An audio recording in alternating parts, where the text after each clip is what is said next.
Vocês, louvado seja o nome de Deus, porque não só podemos cantar, falar das coisas dos céus, mas principalmente podemos orar e meditar, e que estas coisas, estas lições aprendidas, tudo isso extraído da palavra de Deus, possa fazer mudança em nossa história, possa dar para a nossa vida aquilo que o Senhor Deus permitiu ao nos fazer nascer.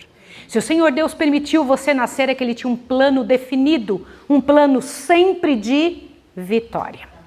Todos estes últimos meses que estamos vindo aqui na frente, para poder falar sobre o ano bíblico, trabalhar sobre estas partes especiais da Bíblia, nós temos trazido uma imagem de o acontecimento, de algum desenho que foi feito daquilo que estamos falando. Hoje, porém, nós resolvemos trazer frases.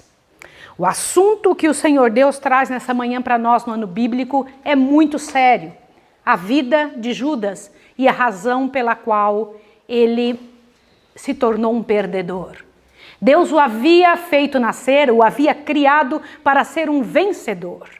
Judas havia sido trazido à existência para vencer. No entanto, ele se tornou um perdedor, um dos maiores perdedores da história, lembrado com tristeza.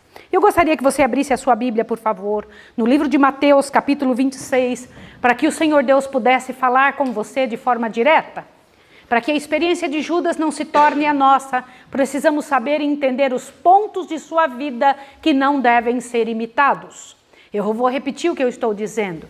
Para que a vida de Judas não se torne a nossa, devemos estudar quais foram os pontos negativos, entender quais são os que se assemelham à nossa história, para que a derrota dele não se torne a nossa. Em Mateus capítulo 26, o verso 14 e 15, traz uma inscrição muito interessante e, além de interessante, muito certa, diz o seguinte: então um dos 12, chamado Judas, e ainda lhe dá o sobrenome Iscariotes, foi ter com os principais sacerdotes e disse: que me quereis dar? E eu vou-lo entregarei.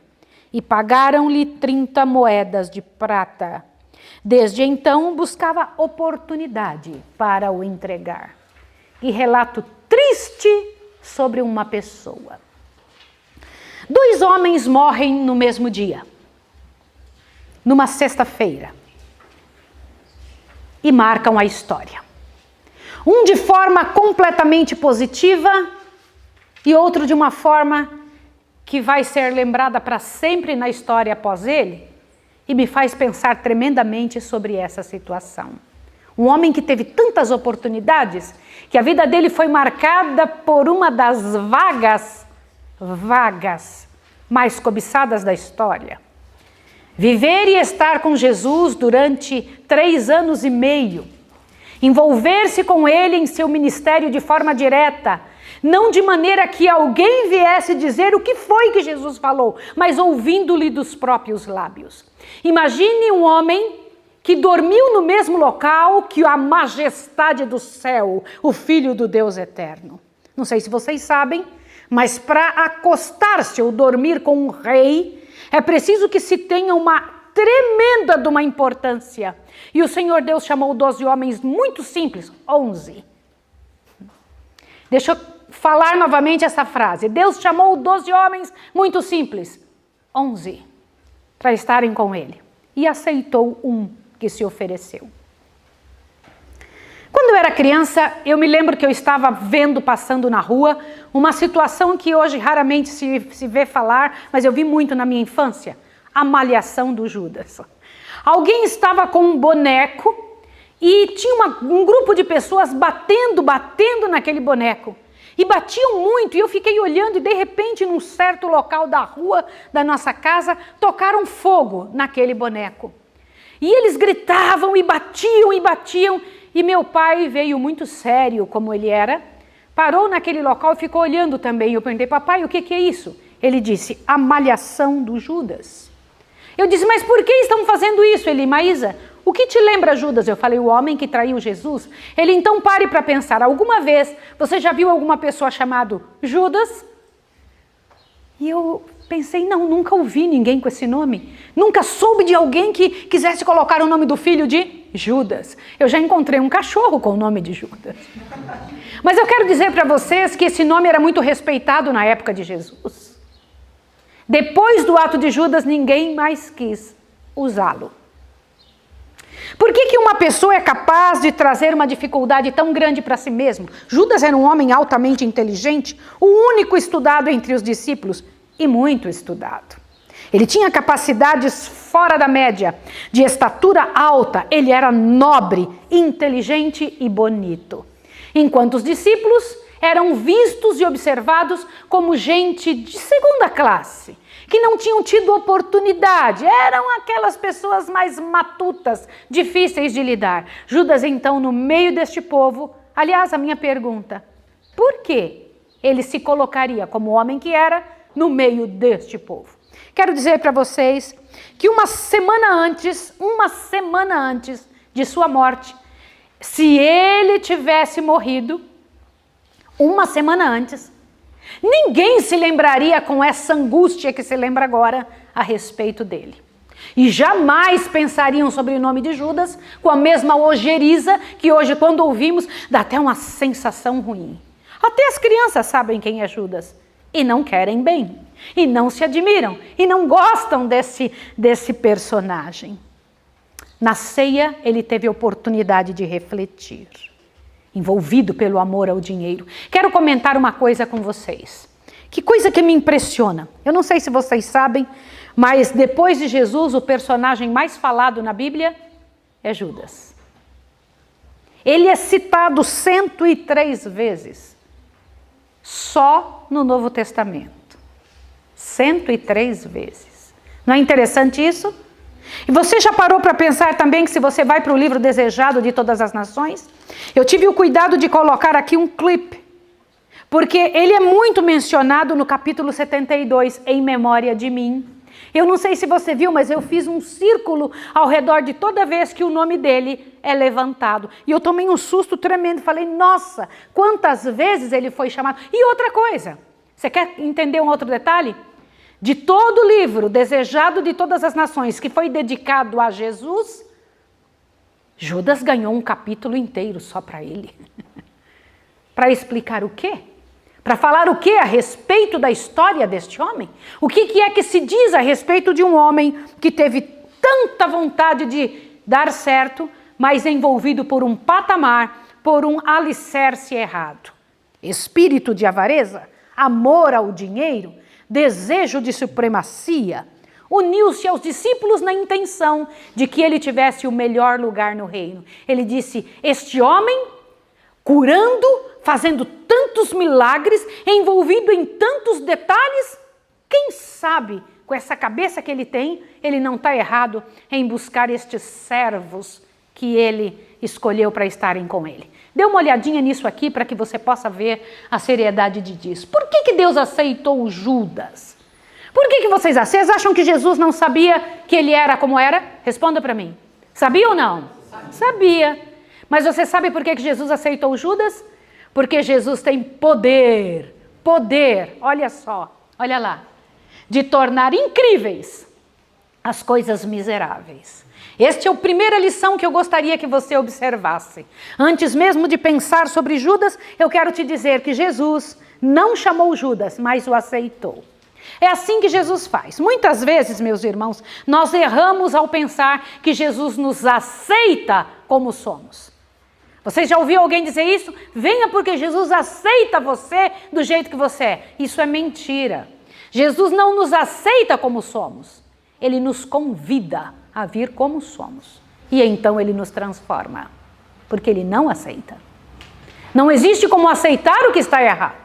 Não existe como permanecer com aquilo que está errado. A grande obra de Jesus é exatamente essa. É transformar o que é miserável em algo extremamente poderoso. E aí estava o que Jesus esperava fazer com Judas. E me impressionou demais a história dele, né? E por que ele era Iscariote? Judas pertencia a um grupo que achava que deveria ganhar as coisas pela força. Mas ele, infelizmente, tinha espírito dos romanos. Eu não sei se você sabe que Roma é caracterizada na história como aquela que ganha, a sua lealdade é comprada por algumas moedas. Não sei se você sabe disso. Essa é a característica principal dos romanos. E Judas tinha, infelizmente, embora fosse judeu, essa característica terrível. Ele era o único que não era galileu. Por quê? Porque da Galileia só vinha gente pobre. Ele não era. Ele não era pobre, olha que interessante. Achava que tinha muito a oferecer para Jesus. 3 anos e meio envolvido junto com o povo do Senhor. E Jesus orava e também orou por Judas. Eu posso imaginar quanto tempo Jesus deve ter gastado diante do céu, orando e clamando por esse discípulo em especial. E eu vou te dizer uma coisa, que ele deve ter visto Judas muitas vantagens de ficar perto de Jesus, porque não era popular ser amigo de Jesus. E ao olhar ele pensou, eu vou ganhar muito se eu ficar, se eu permanecer. Mas a única maneira, te assusta agora, de conseguir isso, era que ele, achando-se bom como era, conseguisse dirigir Jesus. Gente, deixa eu comentar uma coisa com vocês. Por mais patético que isso possa parecer, no estudo de hoje foi dito que Judas tentava dirigir Jesus. Judas tentava sorrateiramente dizer como Jesus, porque ele achava que Jesus era inteligente e capaz. Quem que conseguia, com uns parcos pãezinhos e um pouquinho de peixe, alimentar toda uma multidão? Esse homem era mesmo muito útil. Quem que conseguia passar aldeias inteiras por onde Jesus passava, não sobrava um só doente? Esse homem era muito útil. Quem que conseguia levantar um morto de lá da morte? Esse homem era muito útil. Tudo que a sociedade precisava, esse homem tinha. Só que Judas, ao observar esse homem tão útil, achou que ele era mais útil ainda do que Jesus. Vou dirigi-lo. Mas ao pensar sobre isso, eu fico impressionada. Você sabe com o quê? Te assusta agora. É terrível imaginar que um homem comum achasse que pudesse, por mais inteligente que fosse, dirigir Jesus. Eu te pergunto aqui, alguma vez você já tentou fazer isso? Alguma vez você já deu ordens para as ordens que Jesus deu? Alguma vez você já tentou desfocar aquilo que Jesus claramente pediu para colocar do jeitinho que você acha que deve? Não era só Judas que estava fazendo isso. Os homens de sua época também estavam. E não eram só eles, eram os principais homens. Imagine que aqueles homens principais da época de Judas estavam ali tentando arrumar um jeito para matar Jesus. Vou te explicar uma coisa para você se assustar. A única maneira deles ficarem livres daquele que estava chamando a multidão, trazendo aquela quantidade de gente para fazer parte, era matá-lo.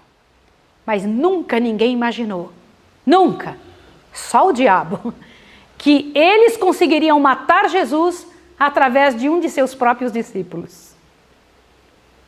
Você ouviu o que eu disse? Percebeu a seriedade do que eu te falei? Temos que encontrar alguém para matá-lo por nós. E este matar não era uma brincadeira, né? Vou dizer uma coisa para vocês.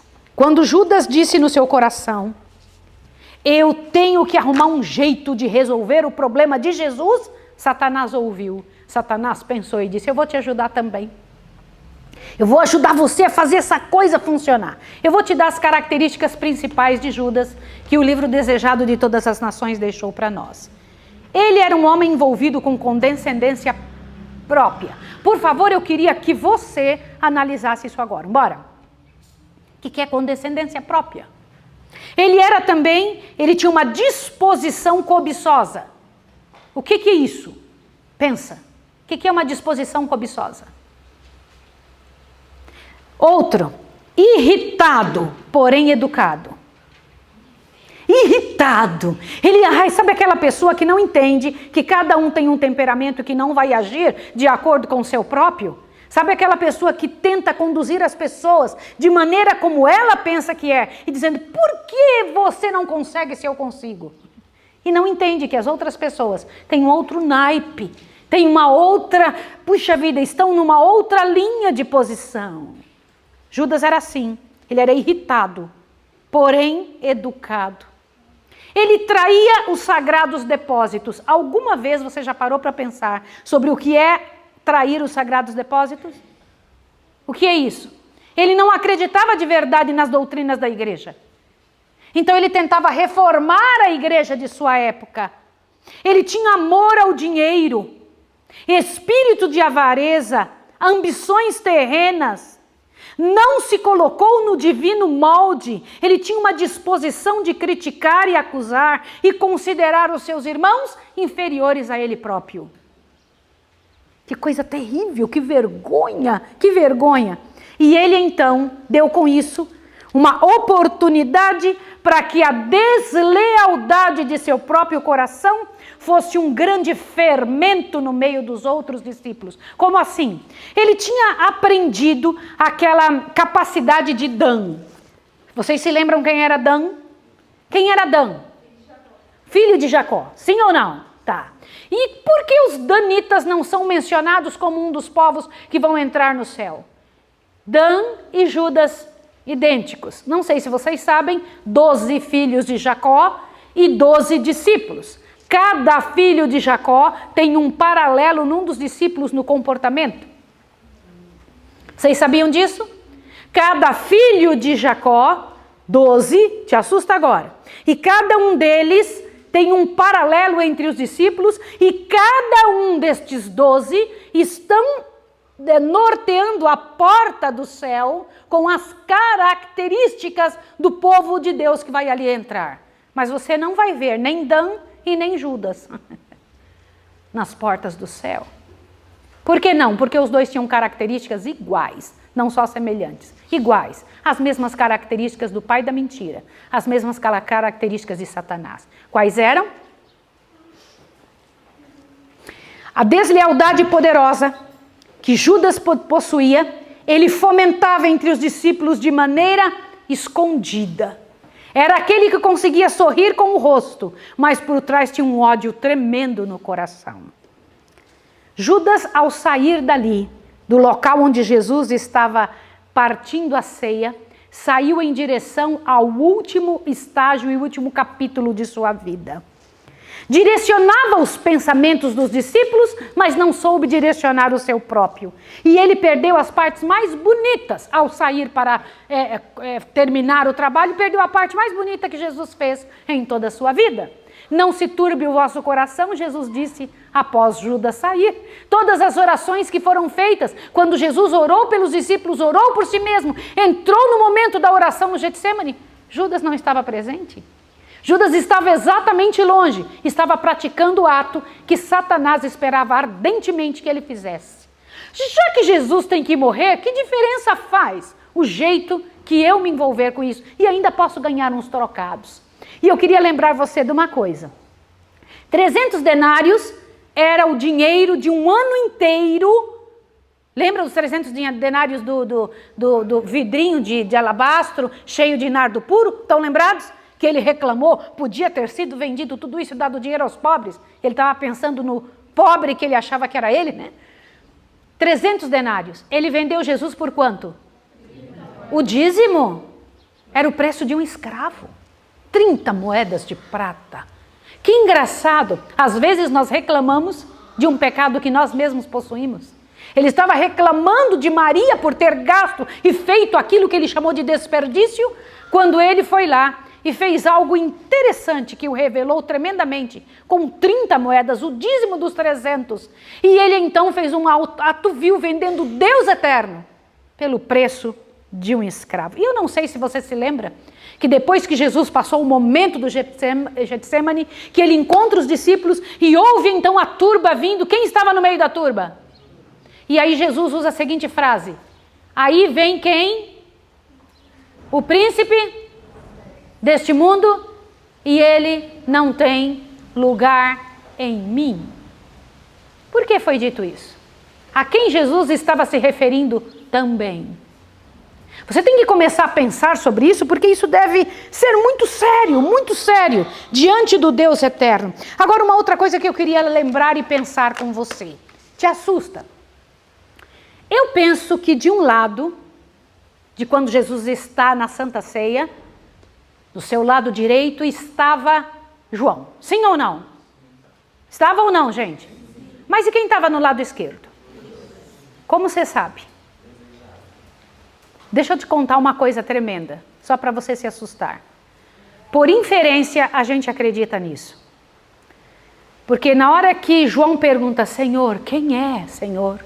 Que todos estavam ali, acaso sou eu, mestre? Acaso sou eu, mestre? Acaso sou eu, mestre? E Judas também está meio calado, meio envergonhado, porque ele tinha certeza, não precisava dizer acaso. E então Jesus diz para João assim, João, aquele que eu der o bocado molhado.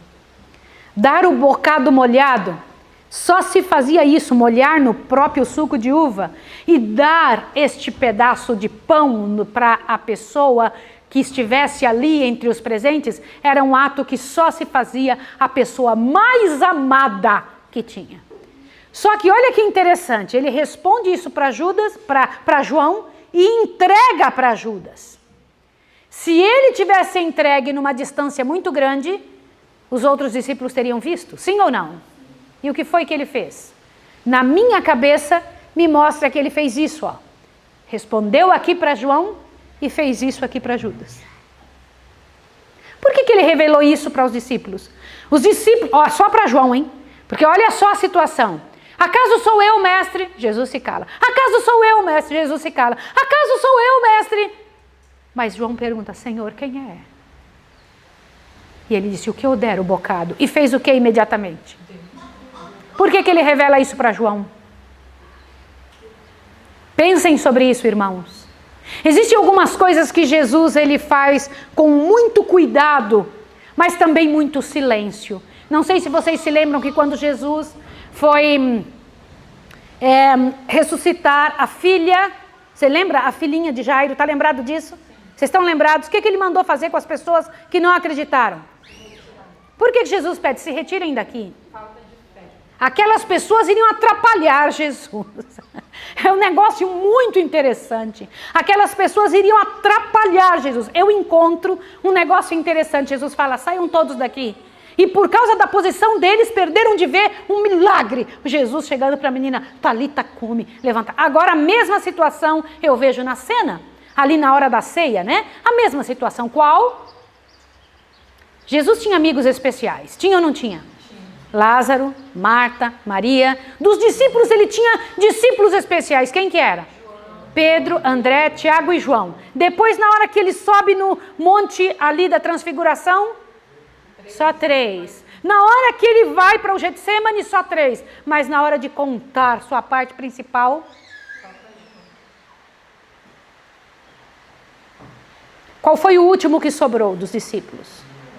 Para quem o Senhor Deus fez a revelação de si mesmo. Apocalipse é a revelação de si mesmo. Que contraste entre 3 J's.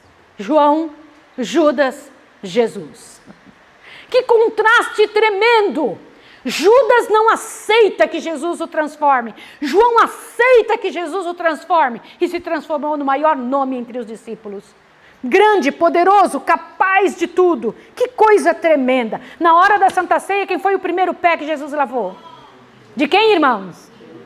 Vocês podem imaginar, diz que Judas inclusive recuou. Saiu um pouco de perto. Disse, nossa, isso aí é que vai ser rei? Tomando uma posição dessa. Mas permite, porque ele era esse povo, ele desse jeito mesmo. Ele dentro estava odiando, mas por fora era capaz de dar uma risadinha. E tá, lava aí meu pé. Mas ele estava pensando, nossa, onde que eu me meti? O que eu fui fazer? Ele não entendia as leis do novo reino. O beijo, né? Eu não sei se vocês sabem, todo mundo fugiu. Todos os discípulos fugiram. O único que não fugiu foi? Já tinha pensado nisso? Jesus está sendo preso, todos os discípulos fugiram, quem foi o único que não fugiu? Às vezes uma questão que pode parecer virtude é na verdade pouca vantagem. E por que ele não fugiu? Porque ele fazia parte do grupo que não precisava fugir, né? Agora imagine a situação. Ele começa a caminhar seguindo Jesus para ver o que vai dar o tal do julgamento. Porque ele pensa que num momento ou no outro ele pode se posicionar e falar, não, meu reino... E ele já tinha dito que não era desse mundo. Mas eu agora não vou deixar vocês fazerem isso. E Judas observa as misérias que são feitas contra Jesus. Já pararam para pensar quantas vezes Jesus apanhou na frente de Judas? Já pararam para pensar isso? Mas chega numa hora e o coração de Judas vai fazendo o quê? Vai torcendo, porque é isso que o diabo faz. Eu não sei se vocês sabem. O diabo faz bem isso. Ele primeiro te usa para você ajudá-lo. Quando você o ajuda, ele arruma um jeito de torcer você. Não me serve mais, agora eu vou acabar contigo. Você sabe por que é que Judas tomou essa posição final em sua história? Entrou lá na sala, aonde Jesus estava sendo condenado, vai direto na pessoa com quem ele tinha tratado 30 moedas, e então fala, depois de jogar as moedas no chão, traí o sangue inocente. Fiz o que não devia. A figura alta, cheia de suor na testa, é vista entrando. E os sacerdotes ficam envergonhados de ver ele. Mas o que é isso? O que ele veio fazer aqui? Já não lhe pagamos? Já não fizemos o que tinha que fazer? E de repente, ele se joga na frente do poderoso ali e diz assim, traí o sangue inocente. Agora te assusta. E corre para Jesus e diz, salva-te a ti mesmo. Resolve. Jesus olha para ele com toda a calma e foi ouvido pelas pessoas. Eu imagino o silêncio sepulcral que foi feito no local, porque as pessoas ouvem Jesus dizendo bem assim, para esta hora eu vim. Eu não vou sair correndo daqui. Para esta hora eu vim para fazer exatamente isso. Eu não vou sair daqui. E Judas sai dizendo, é tarde. Vocês sabem por que isso? Deixa eu tentar explicar uma coisa para vocês entenderem os passos que alguém toma para tentar o suicídio. Querem ouvir?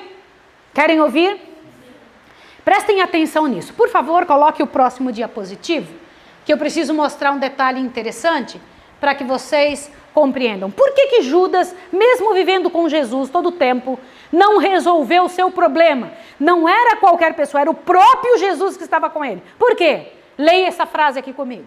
O evangelho não é salvação para todos. O evangelho é salvação para quem? Para aqueles que creem e aceitam. Para o resto é o quê? Para o restante o evangelho é o quê? O que vocês entendem por isso? Não basta andar com a pessoa melhor da igreja. Não basta caminhar com a pessoa mais consagrada. Não basta fazer orações, seja o que for. E não basta andar até com o próprio Jesus, se você não quiser aceitar viver como Jesus e que ele seja seu dono. Avante, foi isso que aconteceu com Judas. Olha lá, presta atenção. Olha os defeitos de Judas. O que está escrito ali? Ninguém tropeça em montanhas. Tropeçam em quê? Nós não vamos percebendo quando coisinhas vão entrando. E a gente vai dizendo, deixa para lá. Você acha que ele se importou com essas situações aqui? Ele tinha uma condescendência própria, era cobiçoso, gostava de dinheiro, gostava de posição, irritado, porém educado. Ninguém percebia que ele era quem era. Você acha que ele se importava? Pequenas coisas. Agora observe essa outra parte. Dá uma olhada aqui. Judas amava o dinheiro, não amava? Sim ou não? Amava dinheiro, o negócio dele era dinheiro. Leia aquilo para mim. Você precisa conquistar aquilo que o dinheiro não compra. Caso contrário, você será um miserável, ainda que seja um milionário. Sim ou não? Isso me faz lembrar de um detalhe interessantíssimo. Senhores, isso aqui me faz lembrar de um detalhe tremendo. Diz que Madre Teresa de Calcutá estava limpando uns pobres leprosos. E os leprosos estavam ali com aquele cheiro terrível. Eu não sei se vocês conhecem como é essa doença. A lepra faz cair pedaços do corpo da pessoa, a pessoa apodrece em vida. E ela estava sentadinha num certo local, limpando as feridas dos leprosos e aquele cheiro terrível, estraçalhando todo o espaço de onde ela estava. E chegou um homem muito rico para falar com ela. E as pessoas indicaram, Madre Teresa está lá embaixo no leprosário. Aí o homem chame ela, fala, não, ela não pode, se o senhor quiser, vá lá. E ele então encaminha-se para o local e ele começa a ter resistência porque o local tinha um cheiro terrível, mas ele observou que a mulher, magrinha, pequena, envelhecida, que está ali limpando os leprosos, não tem um aspecto de quem está chateado, nervoso, ou percebendo o próprio odor que ali estava envolvendo aquele leproso. Eu não faria esse trabalho por dinheiro nenhum. Ele era muito rico. Eu não faria esse trabalho por dinheiro nenhum. Ela calmamente levanta os olhos e fala para ele: nem eu. Ela não estava fazendo por dinheiro. Algumas pessoas não entendem o valor de algumas coisas. Judas não entendia o valor do que tinha na mão, que era muito maior do que qualquer soma que ele pudesse encontrar. Vamos tentar entender esta parte aqui para que você entenda. Eu estou vendo que está muito pequenininho aí, não vai adiantar. Primeira coisa que o diabo fez com Judas. Primeiro, Satanás tentou Judas. Sim ou não? Quais são os passos de um suicídio? Tentação. Leia ali comigo. Tentação, opressão, pressão, depressão e obsessão. O que é isso que você acabou de ver? O que é isso que você acabou de observar? Vamos gravar esses 5 passos? Vamos lá. Tentação, vamos lá. Opressão, pressão, depressão e obsessão. Por que isso? Deixa eu explicar para vocês o que é isso. Existem alguns tipos de atuação maligna que o diabo faz, chamada tentação, que o diabo faz para que a pessoa entre num plano onde ela possa ser tocada. Porque Satanás só pode tocar alguém quando esta pessoa permite, cede espaço. E ele começa a aproximar-se da pessoa pela tentação. O item número 1. Foi o que ele fez com Judas. Judas tinha sido muito bem criado. Era um homem que poderia ter sido observado entre os outros como especial. Mas Satanás então pensou: eu preciso destruir isso que você tem. Você é bom, um dia pode atrapalhar meu reino. Então eu vou fazer com que algo na sua vida te atrapalhe. Ele percebia que Judas tinha moral. Ele falou: aí está a minha chance. A tentação de tirar alguma coisa. Você se lembra o que Judas fazia com a bolsinha do dinheiro? Aliás, eu pergunto para você. Se você tivesse certeza que uma pessoa é completamente ladra, que é um ladrão, você colocaria ele como diretor financeiro da sua empresa? Jesus colocou. Jesus colocou, ele tinha certeza que Judas era ladrão e entregou qual função na mão dele. Ele tinha certeza que Judas era ladrão. Por que ele entregou na mão de Judas a bolsa do dinheiro? E Judas se achava tão bom que ele se auto-remunerava. Ele roubava da bolsinha os parcos recursos e dizia assim: eu estou me pagando o meu salário, eu não estou roubando. Você percebeu o que ele fazia? Era isso que ele fazia. A tentação que Judas sofria era imensa com qualquer valor que vinha na sua mão. Qual é o segundo passo quando a pessoa cede a um pecado, a alguma coisa que ela sabe que está errada? Qual é o segundo passo? Te assusta agora. Sabe qual é? O que diz ali? Pressão. Opressão. O que é opressão? Opressão é uma força de fora para dentro. É algo que começa a te incomodar. Ele via que os outros não roubavam, embora fossem incultos. Ele percebia que os outros tinham um posicionamento diante de Jesus de mais humildade e honestidade que a dele. Ele se sentia opresso. Ele olhava aquilo e falou assim: que coisa terrível viver com esses discípulos. Aí o terceiro passo qual é? Pressão. Pressão é de dentro. Não sei se vocês sabem. Opressão vem de fora, pressão vem de dentro. Aí ele começou a sofrer muito. Começa a se angustiar terrivelmente. O indivíduo permite que o pensamento comece a estacionar na sua cabeça. Quer saber de uma coisa? Eu sou um ladrão mesmo. Quer saber? Eu não valho nada. Quer saber de uma? Eu não estou conseguindo resolver meu problema. Sabe essas pessoas que têm coragem de dizer bem assim: quer saber? Eu tenho um problema, eu nasci assim, eu cresci assim, eu sou mesmo assim, vou ser sempre assim. E ele percebia: quer saber? Eu moro junto com Jesus e eu não mudei, então não vou mudar nunca. Eu moro junto com ele, até que estas coisas que ele fala e que ele vive me entram no coração, mas não consigo mudar. Eu não sei se vocês sabem que Judas deve ter feito muitos milagres. O poder do Senhor desceu sobre ele. Ele estava entre aqueles que distribuíram pão e os peixes para as pessoas. Ele participou dos milagres de Jesus. Ele esteve entre aqueles que foram enviados para fazer o trabalho. Jesus usou, sim ou não? Mas ele permitiu que Satanás o usasse mais. Depois disso, vem qual miséria? A depressão. O que é depressão? A depressão é quando os problemas que estavam fora passam para onde? Para dentro. Aquilo que estava fora passa a morar dentro da pessoa. E a pessoa não consegue agir. De que maneira? A opressão levou ao desespero. E a pessoa se sente uma derrotada. Ele cheio de depressão. Imagine Judas andando e observando Jesus. Caminhando e observando. Lá vai ele. Meu Senhor, e agora? E a cabeça dele doendo. E um monte de demônio dizendo, viu? Você me ajudou. Tá vendo o que você fez? E então Judas chega no último estágio. Qual é? Obsessão. Não vai dar certo? Não vou conseguir. Preciso desistir e vou desistir da vida. E foi em direção à morte. Quero dizer uma coisa para vocês, que esses dias eu estava voltando de Caruaru e eu vi uma cena que dificilmente vai sair da minha mente. E eu lembrei na hora do caso de Judas. Eu venho descendo de Caruaru para cá e eu vi um homem pendurado numa árvore. E eu olhei aquilo e falei, eu não estou acreditando nisso. Eu não estou acreditando no que eu estou vendo. Imediatamente eu vi uma série de pessoas correrem para lá e segurando na perna do homem tentavam levantá-lo. E eu fiquei pasma com aquilo. Aquilo martelou minha cabeça muitos dias e eu me vi lembrando daquilo várias vezes. Meus irmãos, eu quero dizer para vocês que pior para quem morre é para quem fica da família de alguém. Eu imagino, não é dito nada a respeito da vida de Judas, das famílias dele, nada a respeito dos familiares.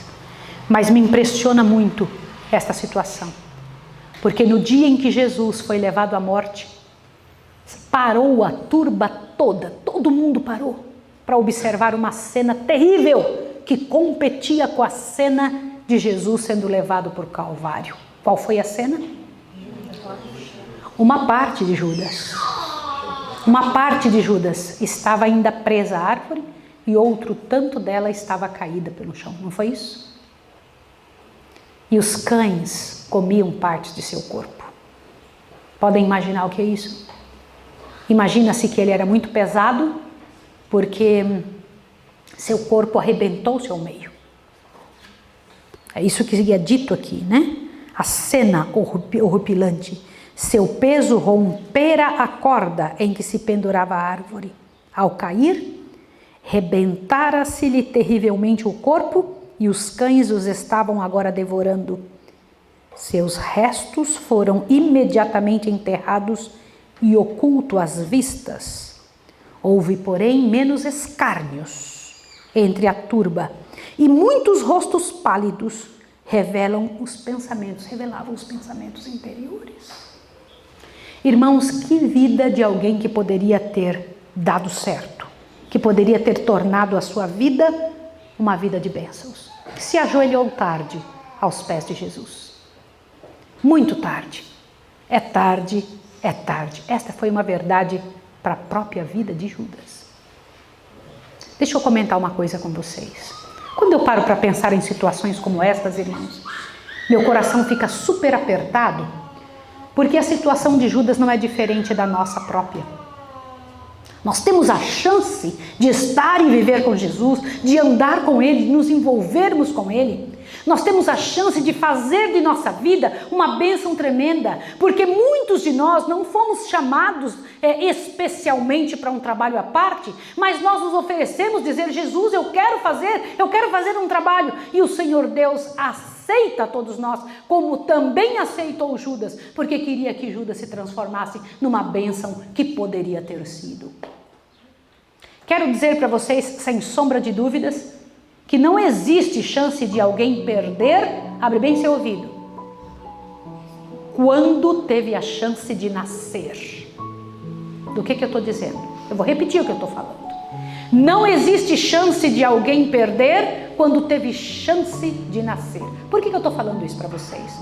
Porque não existe uma só pessoa pela qual o Senhor Deus não possa, olhe bem, por mais dificuldades que essa pessoa possa passar, não possa torná-la vencedora. O caso de Judas é um caso claro, aberto, verdadeiro de uma situação como essa. O Senhor Deus é capaz de pegar qualquer história e transformá-la numa bênção. Vocês sabem dos discípulos quem era pior que Judas? Me digam. Quem que era pior que Judas? João, um caso aberto. Pior que Judas um monte de vezes. Outro que era tão ruim quanto João? Pedro. Foi uma bênção depois disso para a igreja ou não? Foi. É a posição que tomamos frente ao nosso defeito que faz a diferença no final de nossa história. O que será escrito sobre você? O que será escrito sobre mim? O que vão lembrar depois que morremos? O que se lembra a respeito de Judas? Temos a chance agora de ainda poder fazer de nossa vida uma bênção muito grande. Não precisamos passar por essa situação. Não precisamos passar por isso. O Senhor Deus tem um desejo de vitória, um plano de vitória para a nossa vida, de maneira que não sobre um só detalhe para o diabo reclamar. Que pela graça e poder de Deus, hoje possamos ajoelhar na frente do Senhor e dizer para Ele: Senhor, trabalhe na minha vida. Me ajude, Senhor, nos defeitos que eu possuo, nas desgraças que eu tenho, e não deixe que isso me vença. E querendo ou não, meus irmãos, abra o seu ouvido para essa última frase. Abre bem o ouvido. Você sabe por que é que tem um capítulo dedicado a Judas? No livro que seria dedicado exclusivamente à vida do desejado de todas as nações? Porque querendo ou não, nossa vida, ao ser registrada, está formando uma parte da vida de Deus. Sabia disso? Alguns entram na história de Deus como vencedores, outros entram como perdedores. As duas situações, tão antagônicas uma à outra, dependem da escolha humana. É a gente que escolhe o que vai fazer. Você tem a oportunidade de escolher agora, perdedor ou vencedor. Vai fazer o que da sua história? A maior alegria que tem é dizer: passei por isso, mas pela graça e poder de Deus, venci. Que o Senhor abençoe você. Vem cá, Rebequinha. Vamos agradecer ao Senhor, vamos pedir a Deus que nos abençoe e que seja um momento especial de orar por você que está em casa. Senhor, que história triste a de Judas. Não permita que seja a nossa história. Imploramos a Ti que o Senhor visite a nossa casa, que na hora da tentação sejamos vencedores, para que a pressão, opressão, depressão e obsessão não faça parte de nossa vida. Realiza a Tua obra de redenção em nossa história e que sejamos, pela graça e pelo poder de Jesus, uma bênção por onde quer que passemos. Abençoa essa pessoa que está em casa. Senhor, ajude para que, se alguém nesse momento está pensando por algum motivo, Senhor Deus, que não tem saída, ela se lembre, Pai Santo, que todas as pessoas que venceram também passaram por problemas, também passaram por dificuldades e, pela graça e poder de Jesus, chegaram a ser vitoriosas. Eu rogo a Ti, na graça de Jesus, que o Senhor as alcance, que o Senhor as abrace agora e fortaleça de maneira que não sobre nada, absolutamente nada, para Satanás reclamar. Em nome de Jesus, amém, Senhor.